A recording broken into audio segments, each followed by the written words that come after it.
प्यारे बच्चों, आप सभी लॉकडाउन के कारण अपने अपने घरों में हैं। ऐसे समय में हम लेकर आए हैं आपके लिए डिजी साथ कार्यक्रम। इसके माध्यम से आप प्रत्येक दिन सोमवार से शुक्रवार तक पूर्वाह्न 10 से 12 तथा अपराह्न 1 से 2 बजे तक अपने अपने कक्षाओं के अनुरूप कार्यक्रम देख सकेंगे। स्कूली शिक्षा एवं साक्षरता विभाग, Jharkhand.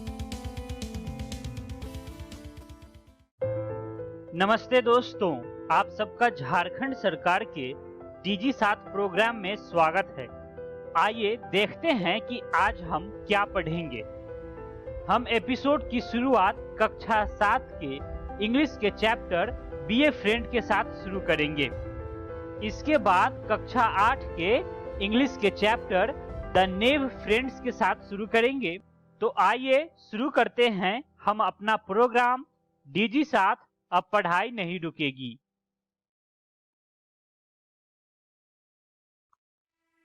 Hello friends, welcome to the English smart class.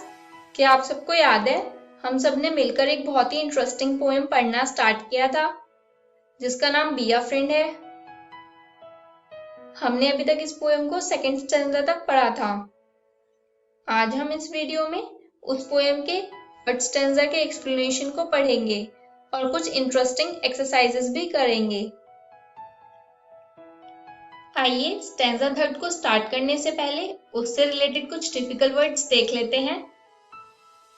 Clever, sharp, चतुर, सेल्फ एंडेवर, ओन एफर्ट, आत्म प्रयास, इंस्टेड, स्पाइट ऑफ, बजाय। आइए फ्रेंड्स अब स्टैंजा 3 को लाइन बाय लाइन पढ़ के समझते हैं। Be a friend, the pay is bigger. एक फ्रेंड होना एक बहुत बड़ी दौलत देता है। Do not written by a figure, जिसे अंकों यानी नंबर्स में दर्शाया नहीं जा सकता। Then is earned by people clever. अब फ्रेंड्स हम इस थर्ड लाइन को फर्स्ट लाइन के द्वारा समझेंगे, यानी कि फर्स्ट लाइन के थ्रू समझेंगे। Be a friend, the pay is bigger, यानी कि दोस्त होना एक अच्छी दौलत है।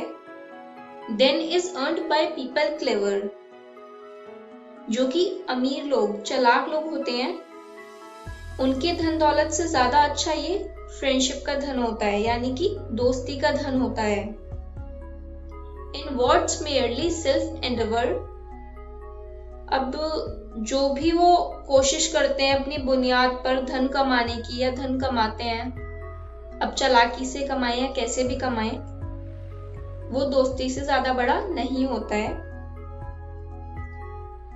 You will have friends instead of neighbours. अब पड़ोसी तो आपके दोस्त होते ही हैं, नेबर्स जो होते हैं, पर अगर आप उनकी मदद करेंगे, उनकी हेल्प करेंगे, तो वो आपके और अच्छे फ्रेंड्स बन जाएंगे। For the profits of your labor, you will be richer in the end than a prince if you are a friend. अब अंत में, एंड में, आखिरकार आप अमीर हो जाएंगे, एक राजकुमार से भी अमीर, यानी कि एक प्रिंस से भी अमीर, अगर आप एक अच्छे दोस्त बन जाएंगे। इन शॉर्ट, एक दोस्त ही सब कुछ होता है। आइए अब इस स्टैंजा को एक बार पूरा एक साथ ध्यान से पढ़ते हैं। Be a friend, the pay is bigger, though not written by a figure, then is earned by people clever, in words merely self endeavour, you will have friends instead of neighbours, for the profits of your labour, you will be richer in the end than a prince if you are a friend. अब इस पूरे stanza में poet यही बता रहे हैं, ये बात सच है, क्लेवर और स्मार्ट लोग अपने फायदे के लिए काम करते हैं और खूब रुपए कमाते हैं, लेकिन हमें इन क्लेवर लोगों से अच्छा मिलेगा अगर हम अपने सारे पड़ोसियों को अच्छा दोस्त बनाते हैं, अच्छा दोस्त बना लें, और जो फ्रेंडशिप में इज्जत और सम्मान मिलता है वो उससे ज्यादा होता है, जिसको हम फिगर्स में बता सकते हैं, यानी उससे ज्यादा फ्रेंडशिप का सम्मान होता है। आई होप आप सबको ये स्टेंजा अच्छे से समझ आया होगा। आइए फ्रेंड्स, अब पोएम को पूरी पढ़ने के बाद कुछ इंटरेस्टिंग एक्सरसाइजेस कर लेते हैं। हमारी फर्स्ट एक्सरसाइज है find some more words which have different spelling. Friends, 2 type की इंग्लिश होती है, British English and American English. अब हम वो वर्ड्स देखेंगे जिनकी प्रोनाउंसिएशन तो सेम है बट उनकी स्पेलिंग्स डिफरेंट हैं, जो कि ब्रिटिश इंग्लिश में अलग हैं और अमेरिकन इंग्लिश में अलग। आइए देखते हैं। नेबर, ब्रिटिश इंग्लिश में नेबर की स्पेलिंग है NEIGHBOUR। अमेरिकन इंग्लिश में नेबर की स्पेलिंग है NEIGHBOR। देखा आप सबने, ये दोनों वर्ड सेम स्पेल कर रहे हैं, मतलब सेम प्रोनाउंसिएशन है इनकी, नेबर, बट स्पेलिंग में डिफरेंस है। नेक्स्ट वर्ड है behaviour. British English BEHAVIOUR। American English BEHAVIOR। Next word है favourite. British English FAVOURITE। American English FAVORITE। British English programme PROGRAMME। American English PROGRAM, program. तो देखा आप सबने, इन सारे वर्ड्स का प्रोनाउंसिएशन तो सेम है बट इनकी जो स्पेलिंग है वो डिफरेंट है। ब्रिटिश इंग्लिश में अलग है और अमेरिकन इंग्लिश में अलग।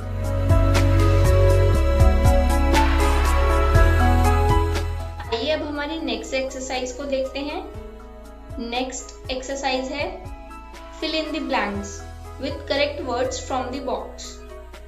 यानी कि आपको ये फिल इन द ब्लैंक्स, जो ब्लैंक्स खाली हैं उनको फिल करना है, जो बॉक्स में कुछ वर्ड्स दे रखे हैं उनसे। मैं आपको एक बार ये पूरा पैरा जो है फर्स्ट स्टैंजा से दिया गया है पढ़ के बता देती हूँ, उसके बाद आपको टाइम मिलेगा, आप इनको फिल अप करिएगा। In the first stanza, the poet says that to be a friend, you don't need dash. अब इस फर्स्ट स्टैंजा में पोएट बोलते हैं कि अगर आपके पास फ्रेंड है तो आपको जरूरत नहीं है डैश, यानी कि किसकी जरूरत नहीं है, आपको वो बताना है। Instead, you just need to have the dash to get along with others and extended a dash to people who don't have dash and the will to give and dash। दूसरों का साथ पाने के लिए और उन लोगों के लिए डैश बढ़ाया जिनके पास डैश नहीं है पर एक इच्छा शक्ति है डैश। फ्रेंड्स, अब मैंने आपको इंग्लिश और हिंदी दोनों में बता दिया है, अब आप इन्हें फिल करने का ट्राई कीजिए।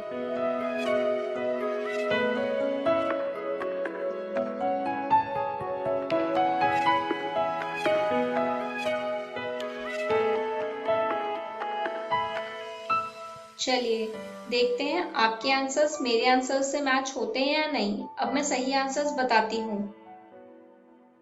In the first stanza, the poet says that to be a friend, you don't need money, यानी कि फ्रेंड होने के लिए पैसों की जरूरत नहीं है, धन दौलत की जरूरत नहीं है।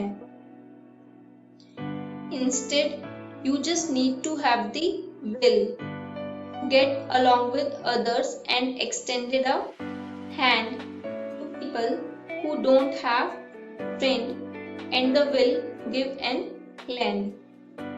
यानी कि आपको बस विल पावर की जरूरत है, विल यानी कि इच्छा शक्ति, और उनकी तरफ एक हाथ बढ़ाने की।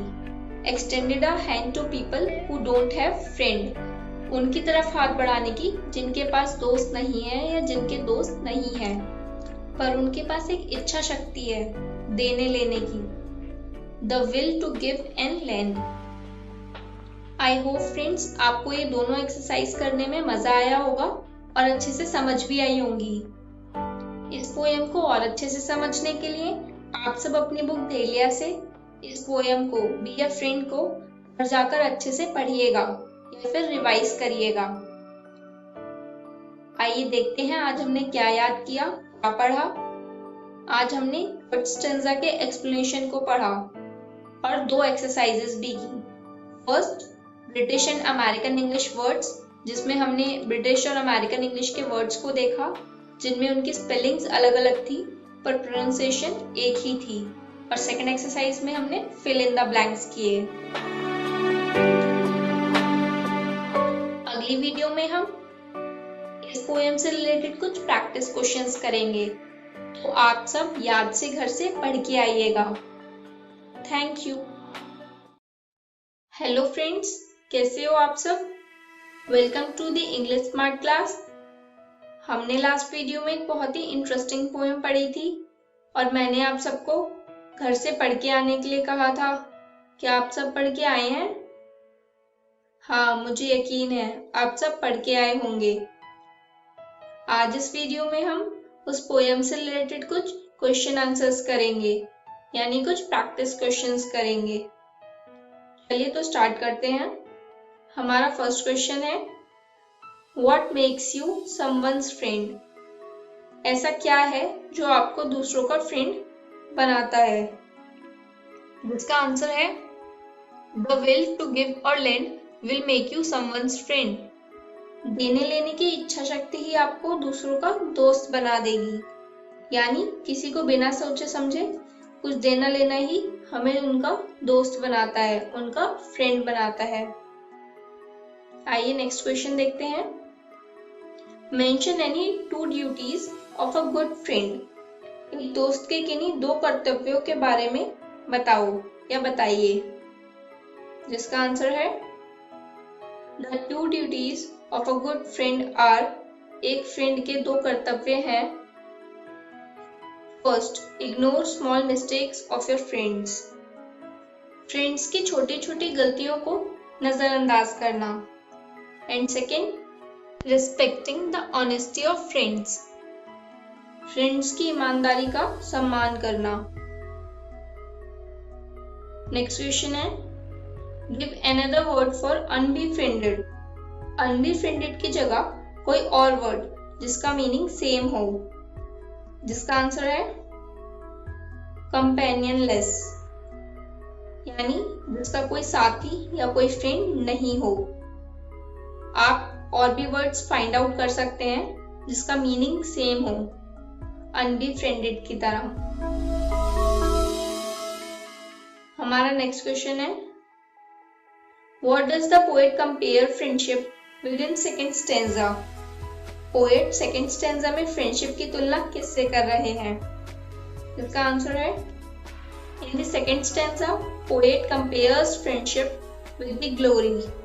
पोएट सेकंड स्टेंजा में फ्रेंडशिप की तुलना ग्लोरी यानी शोभा से करते हैं। पोएट बताना चाह रहे हैं कि दोस्ती यानी फ्रेंडशिप के लिए किसी शान शौकत की जरूरत नहीं है। हमारा नेक्स्ट क्वेश्चन है, what is the difference between a neighbour and a friend. एक नेबर यानी एक पड़ोसी और एक फ्रेंड के बीच में क्या डिफरेंस है? इसका आंसर है if we help our neighbours then they will become our friends. Friends and neighbour में यही डिफरेंस है कि पड़ोसी तो नॉर्मली हमारे को जानते ही हैं, पर जब हम उनकी हेल्प करते हैं या वो हमारी हेल्प करते हैं तो वो हमारे अच्छे फ्रेंड्स बन जाते हैं।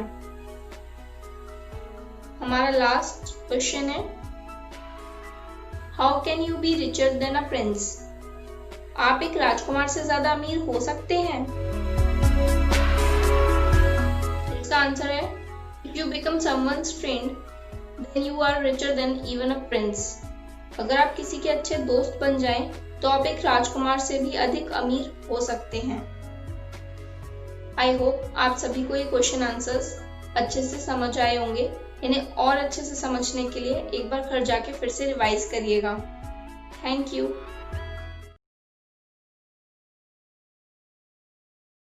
हेलो फ्रेंड्स, कैसे हो आप सब? आप सबको याद है हम एक बहुत ही इंटरेस्टिंग चैप्टर पढ़ रहे थे जिसका नेम द नाइफ फ्रेंड्स है। हमने अभी तक पढ़ा था कि केशव श्यामा से एक गार्बेज बास्केट मंगवाता है जो कि बीच में से फटी होती है। तो केशव उसमें एक कागज का टुकड़ा भर देता है और श्यामा सोचती है भैया कितने चालाक हैं। आज हम इस स्टोरी को आगे पढ़ेंगे। फ्रेंड्स, आज हम पढ़ेंगे Keshav's dedication to reach the cornice. Keshav क्या क्या करता है कॉर्निस तक पहुंचने के लिए। Second, Shyama's curiosity to see the eggs. Shyama कितनी उत्सुक होती है एग्स को देखने के लिए। आइए स्टोरी को स्टार्ट करने से पहले कुछ टिपिकल वर्ड्स देख लेते हैं। जिंजरली, केयरफुली यानी सावधानी से। वॉबली, अनस्टेबल, अस्थिर। लीन्ड, लोअर मतलब झुकना। Climb down, coming down side, नीचे आना। लैच, लॉक यानी कुंडी। चलिए स्टार्ट करते हैं। It was the month of summer. गर्मियों के दिन थे। बाबूजी had gone to work, having put both children to sleep. माँ had laid down to rest. बाबूजी ऑफिस गए हुए थे। अम्मा दोनों बच्चों को सुलाकर खुद सो गई थी। But the children were nowhere near sleeping. Eyes shut, they held their breath and waited for the right moment. लेकिन बच्चों की आंखों में आज नींद कहाँ। अम्मा जी को बहलाने के लिए दोनों आंखें बंद किए सही मौके का इंतजार कर रहे थे। As soon as they were sure Ma was asleep, they got up quietly, opened the door and moved out. जैसे ही पता चला अम्मा अच्छे से सो गई हैं, दोनों चुपके से उठे और बहुत धीरे से डोर को खोलकर बाहर आ गए। Preparations to safeguard the eggs. अब अंडों की हिफाजत की तैयारियां होने लगीं। Keshav brought a stool from the room, but it was still not high enough to reach the cornice. अब केशव कमरे से एक स्टूल उठा लाया, लेकिन उससे काम नहीं बना। Then he brought a small bathing stool to place under the first and gingerly climbed on top. अब वो नहाने की चौकी उठा लाया और वो स्टूल के नीचे रखी और बहुत आराम से सावधानी से स्टूल पर चढ़ा। Shyama held the stool with both hands. Shyama दोनों हाथों से स्टूल को पकड़े हुए थी। Its uneven legs made it rather wobbly and it tipped slightly, whichever way the pressure increased. Stool के चारों पैर बराबर ना होने के कारण स्टूल जिस तरफ ज्यादा दबाव पड़ता उस तरफ से हिल जाता था। Only Keshav knew what fear, what dread set upon him at that moment. उस वक्त केशव को कितनी तकलीफ उठानी पड़ती थी ये बस उसी को पता था। He would grab the cornice to steady himself and scold Shama under his breath, "Hold fast, or I will come down and beat you nicely." अब केशव दोनों हाथों से कॉर्निस पकड़ लेता और श्यामा को दबी आवाज से डांटता, "अच्छी तरह पकड़, नहीं तो उतरकर बहुत मारूंगा." But poor Shama's attention was taken up by the cornice. मगर भोली श्यामा का दिल तो ऊपर कॉर्निस पर था। बार बार उसका ध्यान उधर ही जाता और हाथ ढीले पड़ जाते। When Keshav reached to the cornice, the moment Keshav's hands reached the cornice, the birds flew away. जैसे ही केशव ने कॉर्निस पर हाथ रखा, दोनों चिड़िया उड़ गईं। Keshav saw some things scattered on the cornice and 3 eggs lying on them. Keshav ने देखा कॉर्निस पर थोड़े से तिनके बिछे हुए हैं और उन पर 3 अंडे पड़े हैं। Dialogues between Keshav and Shama. Shama asked, "Can you see any chicks, भैया?" श्यामा ने पूछा, "कितने बच्चे हैं भैया?" There are 3 eggs. The chicks haven't come out yet. Keshav ने बोला, 3 अंडे हैं, अभी बच्चे नहीं निकले। Show me भैया, how big are they? Shyama, जरा हमें तो दिखा दो भैया, कितने बड़े हैं? I will, but first bring some rags to lay under the eggs. The poor eggs are lying on twigs and straw. Keshav, दिखा दूंगा, पहले जरा चिथड़े ले आ, इन्हें बिछा दूं। बेचारे अंडे तिनकों पर पड़े हैं। Shama returned with a piece of cloth torn out from an old sari. Shyama भागकर एक पुरानी साड़ी फाड़कर एक टुकड़ा ले आई। Keshav leaned to take it from her, folded it a number of times and placed it under the eggs. Keshav ने झुककर कपड़ा ले लिया और कपड़े की कई तह बनाकर अंडों के नीचे बिछा दी। अब श्यामा ने फिर से बोला, हमको भी दिखा दो भैया। Yes, yes, I will show them to you, but first bring the basket so that I can make a roof, replied Keshav. हाँ हाँ, दिखा दूंगा, पहले वो टोकरी तो दे दे, ऊपर छाया तो कर दूं। Shama handed the basket from below and said, Now you come down, it's my turn.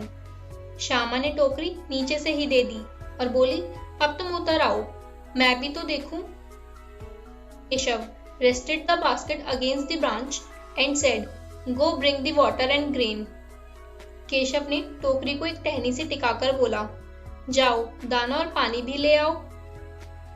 Let me get down and then you can have a look. मैं उतर आऊं तो तुझे दिखा दूंगा। Shyama brought the bowl of water and rice too. Shyama प्याली और चावल दोनों ले आई। Keshav placed them both under the basket and climbed down softly. Keshav ने टोकरी के नीचे दोनों चीजें रख दी और धीरे से नीचे उतर आया। Shama requested to Keshav. Shama begged once again, भैया help me climb up too so I can see. Shyama ने अब गिड़गिड़ाकर कहा, हमको भी चढ़ा दो भैया। You will fall down, Keshav, तुम गिर जाओगी। I won't fall down. You hold the stool. नहीं गिरूंगी भैया, तुम नीचे से पकड़े रहना। No, no, no. If you fall down, माँ will make chutney out of me. ना भैया, कहीं तुम गिर गिरा गई तो अम्मा जी मेरी चटनी बना देंगी। क्या करोगी देखकर? अंडे अभी बड़े आराम से हैं, जब बच्चे निकलेंगे तब उनको पालेंगे। The two birds would approach the cornice, only to quickly fly away again. अब दोनों चिड़िया बार बार कॉर्निस पर आती थीं और बिना बैठे ही उड़ जाती थीं। Keshav wondered if they were scared and he took away the stools. Keshav ने सोचा, हमारे डर से नहीं बैठती, तो केशव ने स्टूल उठाकर रूम में रख दिया और चौकी जहां की थी वहां रख दी। The unhappy Shama. Shama was tearful. She complained, I will tell माँ। श्यामा ने आंखों में आंसू भरकर कहा, आपने मुझे नहीं दिखाया, मैं माँ से कह दूंगी। I will bash you if you tell माँ। केशव, अम्मा जी से कहोगी तो बहुत मारूंगा, कह देता हूँ। Then why did not you show me? Shyama, फिर दिखाया क्यों नहीं? And what if you had fallen down and broken your head? गिर जाती तो सर फूट जाता। श्यामा, हाँ तो फूट जाता। तुम देख लेना, मैं अम्मा से कह दूंगी। Suddenly माँ came out. अब इतने में ही माँ बाहर आ जाती है। What are you two doing out there in the sun? She asked. Who opened the latch? How many times do I have to tell you not to come out in the afternoon? तुम दोनों बाहर कब निकल आए? मैंने कहा था कि दोपहर को ना निकला करो। और ये किवाड़ किसने खोली? Keshav had opened the latch, but Shama did not say that to Ma. She was scared that he might get a beating. किवाड़ केशव ने खोली थी, लेकिन श्यामा ने ये बात माँ से नहीं कही। उसे डर लगने लगा कि भैया माँ से पिट जाएंगे। Shama was silent, out of love or because she was party to the crime in a matter of some suspect. अब श्यामा सिर्फ प्यार के मारे चुप थी या इस कसूर में हिस्सेदार होने की वजह से? इसका फैसला नहीं किया जा सकता। शायद दोनों ही बातें थी। होपफुली आप सबको यहाँ तक की कहानी अच्छे से समझ आई होगी। आज हमने पढ़ा Keshav's dedication reach the cornice, Keshav का समर्पण कॉर्निस तक पहुंचने के लिए। सेकंड हमने पढ़ा Shyama's curiosity to see the eggs, Shyama की उत्सुकता एग्स को देखने के लिए। आई होप आप सभी को यहाँ तक की स्टोरी अच्छे से समझ आई होगी। इसे और अच्छे से समझने के लिए अपनी बुक डैफोडिल से chapter first the knife friends को घर जाकर अच्छे से पढ़िएगा। नेक्स्ट वीडियो में हम पढ़ेंगे why did Shyama feel that Keshav should be punished, Shyama को क्यों लगा कि केशव को सजा मिलनी चाहिए। सेकेंड, व्हाट डिड माँ मेंशन अबाउट बर्ड्स एग्स, माँ ने बर्ड्स के एग्स के बारे में दोनों को क्या बताया। Thank you. नमस्ते दोस्तों, डीजी साथ के आज के एपिसोड में आशा करता हूं कि आपको बहुत कुछ सीखने को मिला होगा। आइए देखते हैं कि आज हमने क्या क्या पढ़ा। आज हम कक्षा 7 में इंग्लिश के चैप्टर बी ए फ्रेंड को पढ़ा और ठीक इसके बाद कक्षा 8 में इंग्लिश के चैप्टर द नेव फ्रेंड्स को पढ़ा।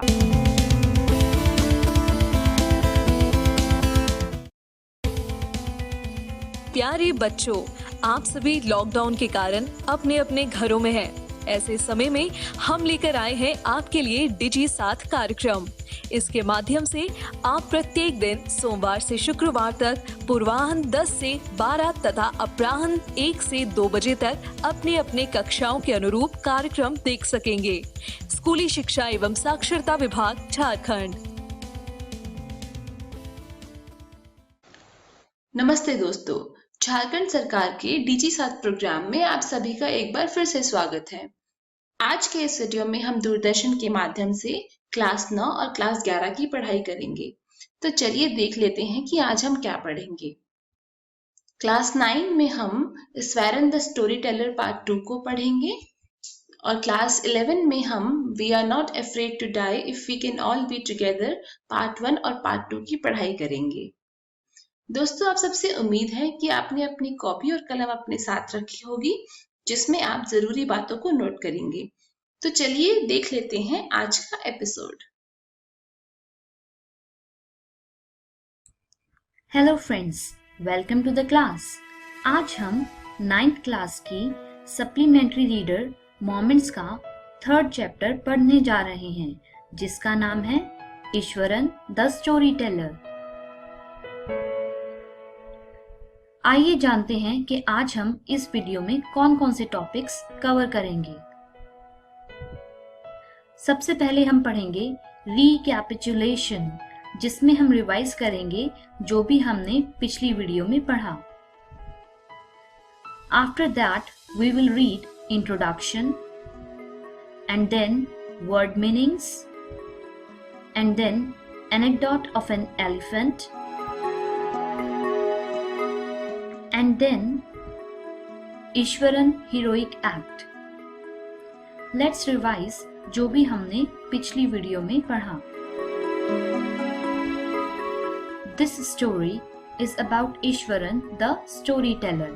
यह स्टोरी ईश्वरन की है जो कि एक स्टोरी टेलर है। Mahindra narrated story to Ganesh about his cook Ishwaran.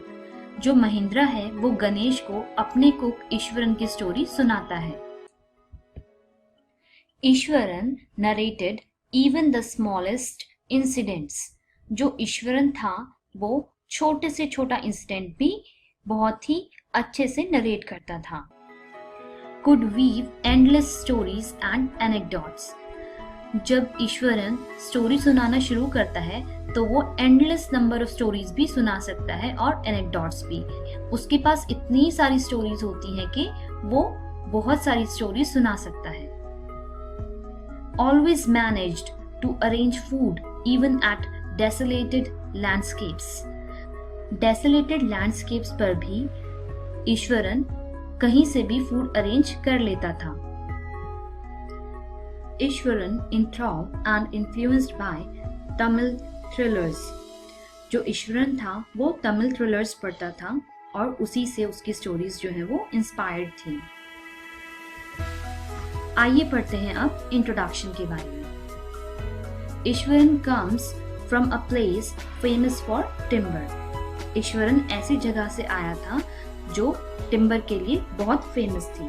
Timber is used in construction industry such as railway sleepers, तो उसके लिए टिम्बर बहुत ही ज्यादा फेमस होता है और वहीं से जो ईश्वरन है वो बिलोंग करता था।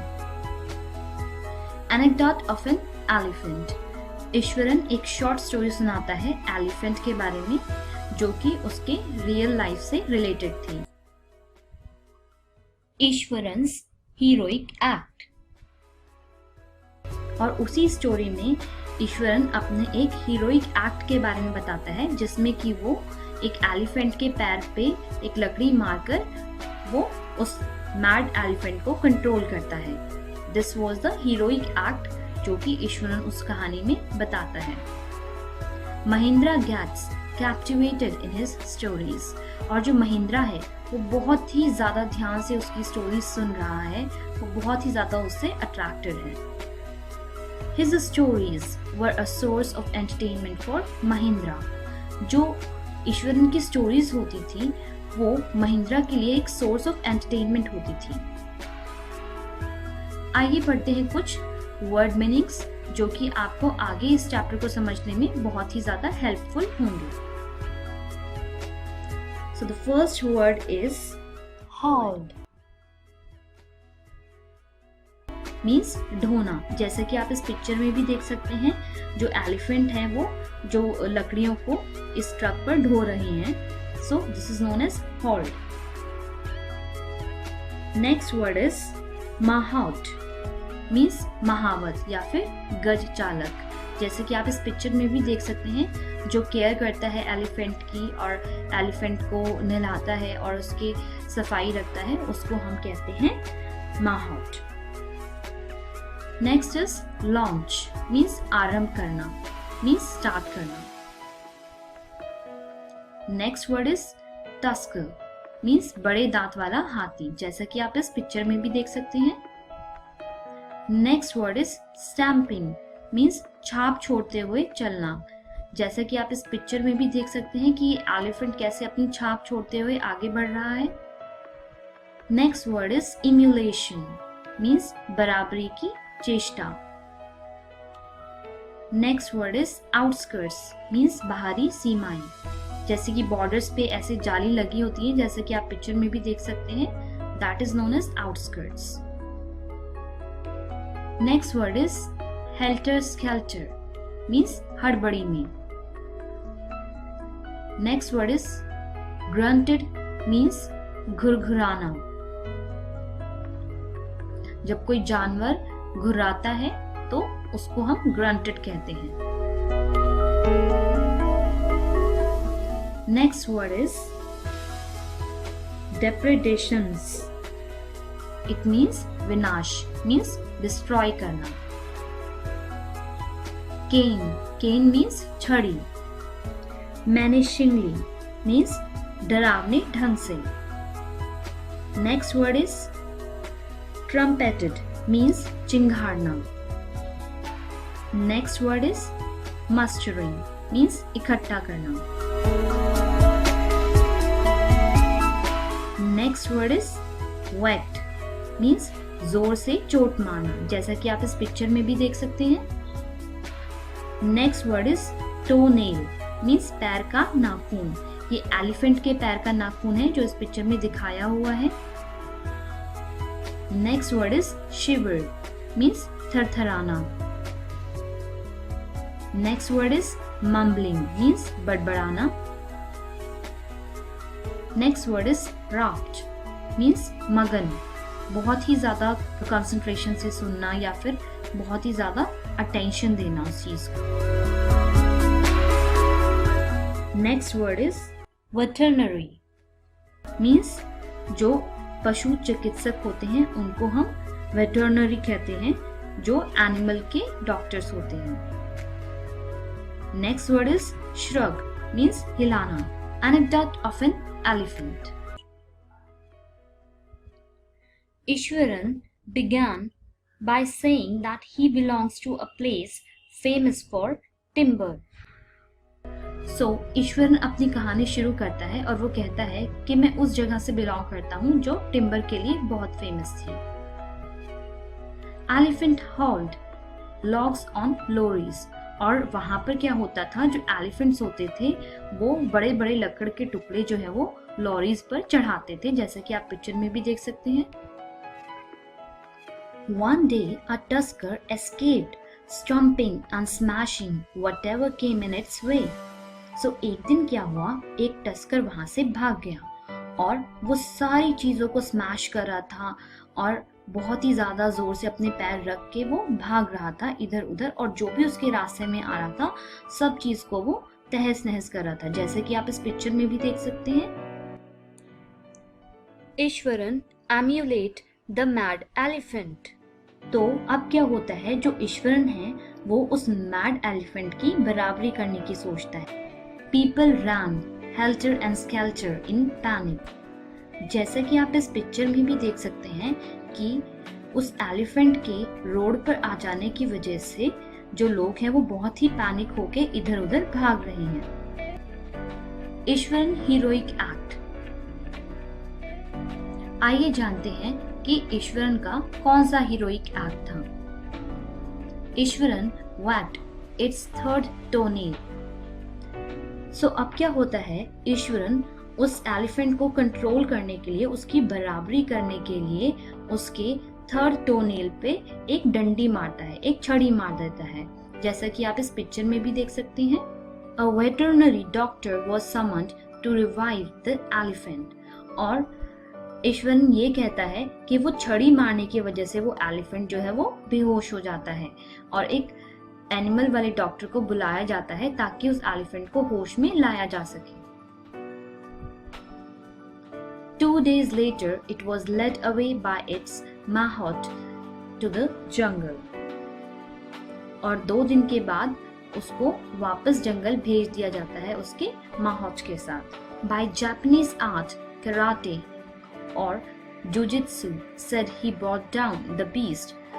जब महेंद्र ईश्वरन से पूछता है कि सिर्फ एक बारी छड़ी मारने की वजह से एलिफेंट कैसे बेहोश हो गया, तो ईश्वरन जवाब देता है कि ये एक जापानीज आर्ट होती है जिसको हम कराटे या जुजित्सु भी कह सकते हैं, जिससे कि उसने उस बड़े से बीस्ट को स्मैश डाउन कर दिया या फिर उसको बेहोश कर दिया एक बारी स्टिक मारने की वजह से। Eswaran more than made up for TVs absence.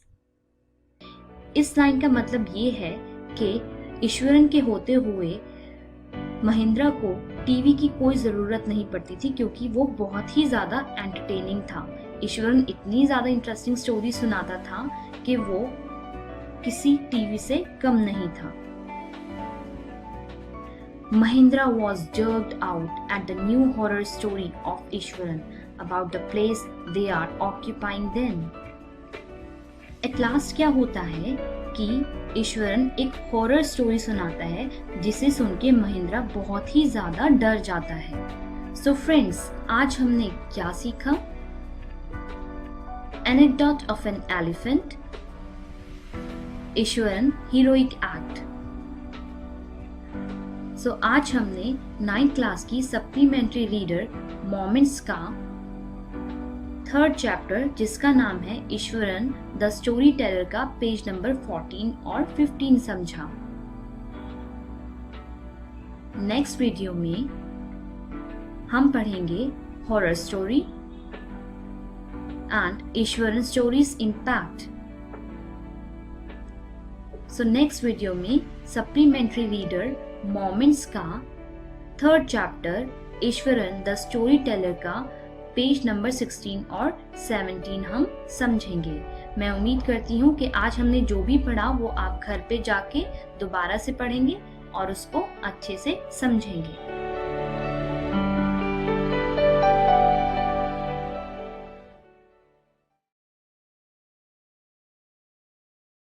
Hello everyone, welcome to English smart class. दोस्तों, आज हम लोग हमारी 11th की बुक हॉर्नबिल का चैप्टर 2 पढ़ेंगे। इस चैप्टर का नाम है we are not afraid to die if we can all be together, और ये वीडियो इस चैप्टर का पार्ट 1 है। तो चलिए सबसे पहले बात करते हैं कि आज इस वीडियो में हमें क्या क्या सीखने को मिलेगा। आज इस वीडियो में हम लोग सबसे पहले एक छोटा सा इंट्रोडक्शन पढ़ेंगे इस चैप्टर का। उसके बाद हम लोग इस चैप्टर के कैरेक्टर्स के बारे में बात करेंगे और फाइनली एट द एंड हम इस चैप्टर को पढ़ना शुरू करेंगे।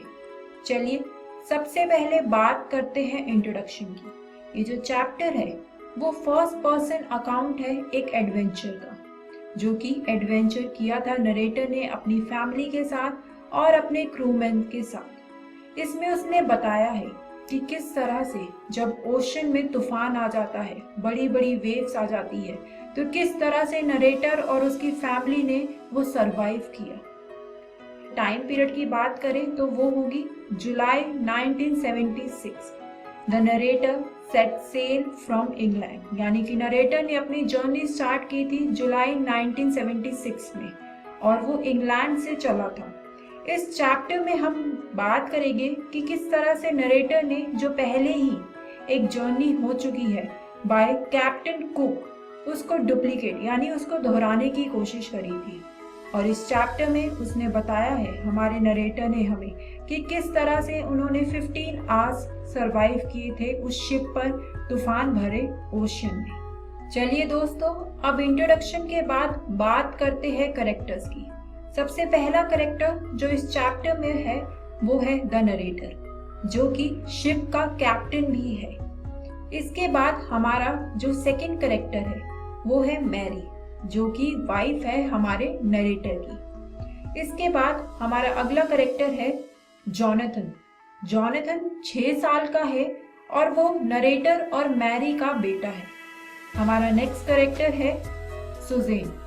सुजेन 7 साल की है और वो मैरी और नरेटर की डॉटर है। इसके बाद अब जब नरेटर अपनी जर्नी पर जाता है तो उससे पहले वो कुछ क्रूमैन्स को हायर करता है, जिसमें से सबसे पहला होता है लैरी विजुअल, जो कि एक अमेरिकन क्रूमैन होता है और वो उसे केप टाउन से हायर करता है। सेकंड क्रूमैन का नाम होता है हर्ब सीगलर, जो कि एक स्विस क्रूमैन होता है और उसे भी वो केप टाउन से हायर करता है।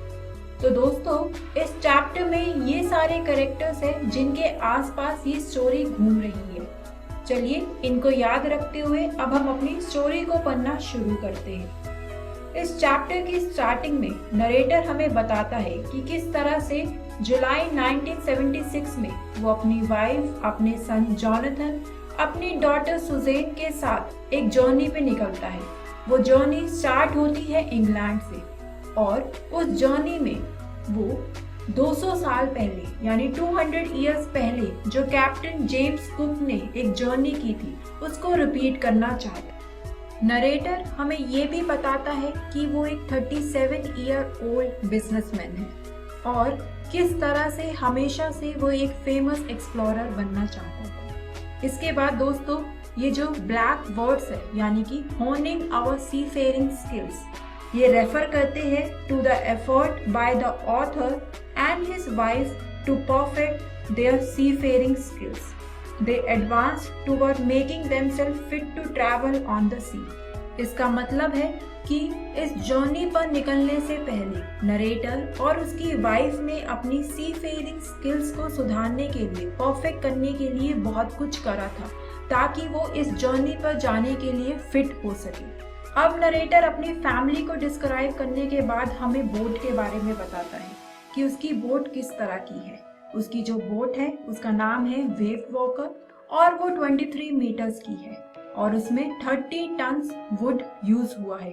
उसको प्रोफेशनली बिल्डअप किया गया है और बहुत सारे मंथ्स उन्होंने स्पेंड किए हैं उसको अलग अलग वेदर में टेस्ट करने के लिए कि क्या वो बोट फिट है उनके साथ जर्नी पर जाने के लिए या फिर नहीं।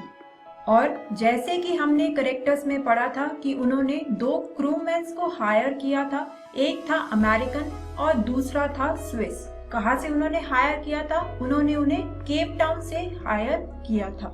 इसके बाद नरेटर हमें बताता है कि जब सेकेंड डे वो केप टाउन से बाहर निकल गए थे तो उन्होंने बहुत स्ट्रॉन्ग विंड्स को फेस किया।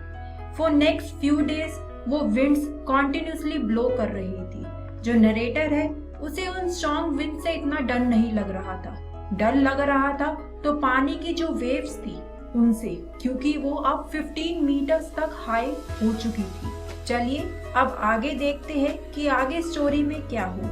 इसके बाद नरेटर हमें बताता है कि दिसंबर 25 आ चुकी है और अभी भी वेदर में कोई भी सुधार नहीं है। वेदर उतना ही बेकार है, बट उसके अलावा भी we had a wonderful holiday complete with a Christmas tree. यानी फिर भी उन्होंने अपनी दिसंबर 25 की हॉलीडे क्रिसमस ट्री के साथ सेलिब्रेट की। इसके बाद अब न्यू ईयर भी आ जाता है, लेकिन फिर भी वेदर में कोई भी चेंजेस नहीं आते हैं। But we reason that it had to change soon, यानी कि वो सोचते हैं, अपने आप को बताते हैं कि जल्दी ही वेदर चेंज हो जाएगा। और वो वेदर चेंज भी होता है, पर वो वेदर अच्छा ना होते हुए और ज़्यादा खराब हो जाता है। चलिए दोस्तों, अब हम अपनी स्टोरी को यहीं पर रोकते हैं। बात करते हैं कि आज इस वीडियो में हमने क्या क्या सीखा। आज इस वीडियो में हमने सबसे पहले बात करी इस चैप्टर के एक छोटे से इंट्रोडक्शन की, जिसमें हमने जाना कि ये चैप्टर एक सेल्फ इंट्रोडक्शन नरेटिव है, जो नरेटर ने फर्स्ट पर्सन में लिखा है अपनी जर्नी जो उसने अपनी फैमिली के साथ करी थी उसके बारे में। उसके बाद हमने इस चैप्टर के कैरेक्टर्स के बारे में बात करी एंड फाइनली हम लोगों ने स्टोरी का फर्स्ट पार्ट इस चैप्टर में आज पढ़ा। दोस्तों, ये चैप्टर है हमारी बुक हॉर्नबिल से, तो मुझे उम्मीद है कि आज जितनी स्टोरी हमने इस चैप्टर की रीड की है वो आप घर जाकर एक बार अपनी बुक से जरूर पढ़ेंगे, ताकि आपको और अच्छे से ये चैप्टर समझ आ जाए। In the next video, we are going to talk about January 2 कि क्या न्यू ईयर के बाद अब वेदर अच्छा होता है या फिर उनकी फैमिली, नरेटर और उसकी फैमिली और क्रूमैन को और ज़्यादा चैलेंजेस फेस करने पड़ते हैं। इन सभी क्वेश्चंस के आंसर हम लोग इससे अगली वीडियो में जानेंगे। तो दोस्तों, मिलते हैं next time. Hello everyone, welcome to English smart class. दोस्तों, आज हम लोग हमारी बुक हॉर्नबिल का चैप्टर 2 पढ़ेंगे। इस चैप्टर का नाम है we are not afraid to die if we can all be together. और जैसे कि आपको याद होगा, इस चैप्टर का पार्ट 1 हम ऑलरेडी पढ़ चुके हैं। आज इस वीडियो में हम लोग इसके पार्ट 2 की बात करेंगे। अगर आपको याद होगा, हमने अब तक स्टोरी में पढ़ लिया है इस चैप्टर का इंट्रोडक्शन, इस चैप्टर के कैरेक्टर्स के बारे में, और हमने जाना था कि किस तरह से न्यू ईयर के बाद समुद्र का मौसम, ओशन का वेदर बहुत ज़्यादा खराब हो जाता है और बहुत तेज विंड्स चलने लगती है। अब हम आगे पढ़ेंगे इस चैप्टर के बारे में। उससे पहले बात करते हैं कि आज इस वीडियो में हमें क्या क्या सीखने को मिलेगा। आज इस वीडियो में हम लोग बात करेंगे जनवरी 2 की और जानेंगे कि नरेटर और उसकी फैमिली को क्या क्या चैलेंजेस फेस करने पड़े। तो चलिए अब हम अपनी स्टोरी को पढ़ना शुरू करते हैं। अब नरेटर हमें बताता है कि जनवरी 2 को उसकी जर्नी कैसी रही और हमें बताता है कि किस तरह से जो वेव्स थी अब वो बहुत बड़ी बड़ी हो गई। इसके बाद वो हमें बताता है as the ship rose to the top of each wave we could see the endless enormous sea rolling towards us, कि ऐसे लग रहा था कि जैसे पूरा समुद्र का पानी उस बोट की तरफ आ रहा है। और जो विंड थी, जो हवाएं चल रही थी, उनकी वजह से नरेटर और उसकी फैमिली के कानों में इतना दर्द होने लगा था, उन्हें पेन महसूस हो रहा था। यहाँ पर नरेटर हमें ये भी बता रहा है कि उसने अपनी बोट को स्लो करने के लिए, क्योंकि वेव्स की वजह से बोट की स्पीड इतनी बढ़ गई थी, उसको स्लो करने के लिए क्या क्या किया। उसने जो चारों तरफ रोप्स थी, रस्सियां थी, उन्हें कसकर पकड़ लिया। इसके आगे अब नरेटर बात करता है, the first indication of impending disaster came at about 6 PM। जो सबसे पहला उसे इंडिकेशन लगा था कि कुछ डिजास्टर, कुछ खतरनाक आने वाला है, वो नरेटर को लगा था at 6 PM with an ominous silence। ये जो वर्ड है इसका मतलब है suggesting that something unpleasant is likely to happen, यानी कि जैसे एक फील आ जाती है ना कि कुछ बुरा होने वाला है, वैसे नरेटर को पता लग गया था। इसके बाद नरेटर हमें बता रहा है कि Then came a growing storm। इसके बाद नरेटर हमें बताता है कि किस तरह से उसने रियलाइज किया कि वो कोई क्लाउड नहीं था, वो किसी क्लाउड की आवाज नहीं थी, बल्कि वो एक वेव थी, ऐसी वेव जो इससे पहले उसने कभी नहीं देखी थी। It appeared perfectly vertical and almost twice the height of the other waves। अगर किसी और वेव से उस वेव को कंपेयर करें तो वो उस वेव की ट्वाइस हाइट पर थी, इतनी बड़ी वो वेव थी। और जो नरेटर था वो काफी ज्यादा डर जाता है उसे देखकर। इसके बाद मौसम एकदम से ठंडर में बदल जाता है।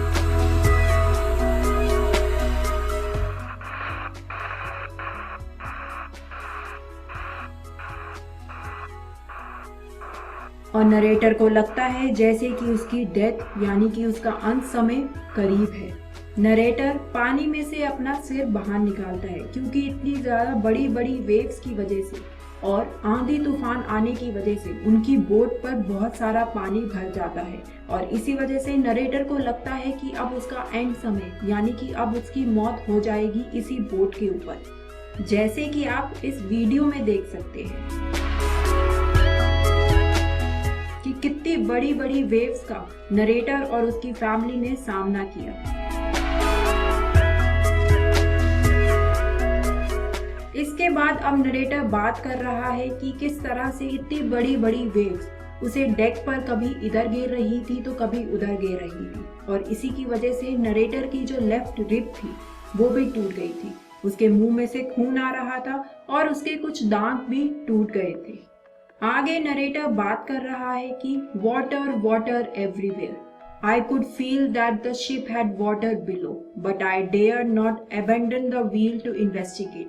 कि अब पूरी शिप पर हर जगह पानी था और उसे ऐसा लग रहा था कि बोट के नीचे वाले पार्ट में भी पानी भर चुका है, पर उसमें ये हिम्मत नहीं थी कि वो व्हील को छोड़कर जाकर नीचे इन्वेस्टिगेट कर सके, क्योंकि उसे अपनी बोट को संभालना इस तूफान में सबसे ज्यादा जरूरी था।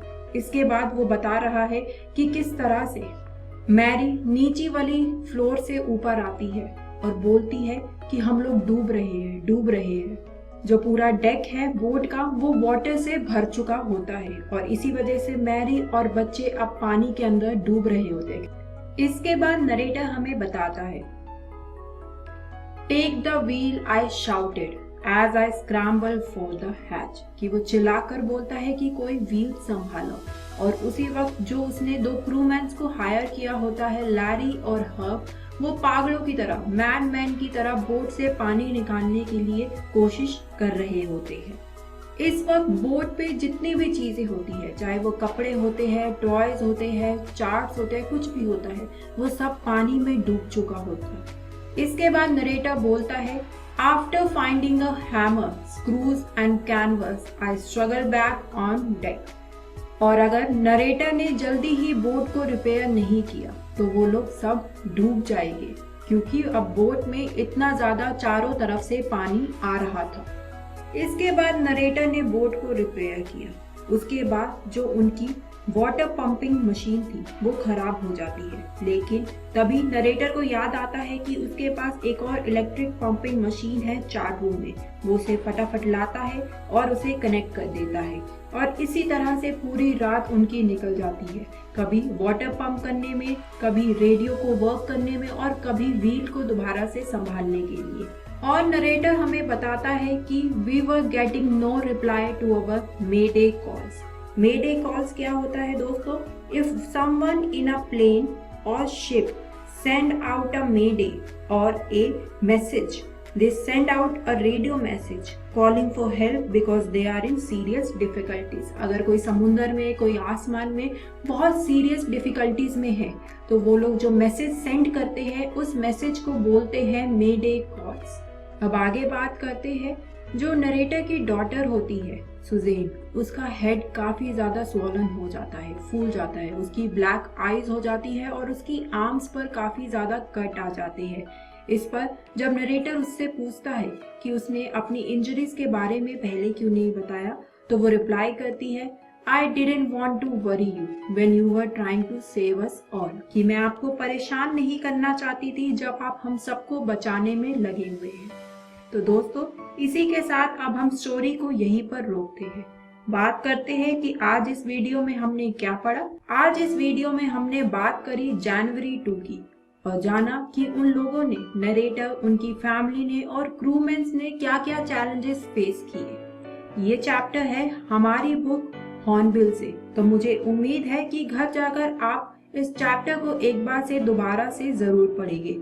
इससे अगली वीडियो में हम लोग बात करेंगे जनवरी 3, 4 और 5 की, कि आखिर नरेटर, उसकी फैमिली और क्रूमैन ने क्या नए चैलेंजेस को फेस किया।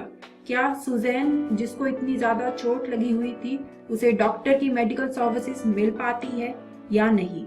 इन सारे क्वेश्चन के आंसर्स हम लोग जानेंगे इससे अगली वीडियो में। तो दोस्तों, मिलते हैं नेक्स्ट वीडियो में। हेलो दोस्तों, आशा है कि आपको आज का पाठ पढ़ने में बहुत मजा आया होगा। तो चलिए देख लेते हैं कि आज हमने क्या पढ़ा। आज हमने क्लास 9 में इंग्लिश के chapter Iswaran the storyteller को पढ़ा और क्लास 11 में हमने इंग्लिश के chapter we are not afraid to die if we can all be together को पढ़ा।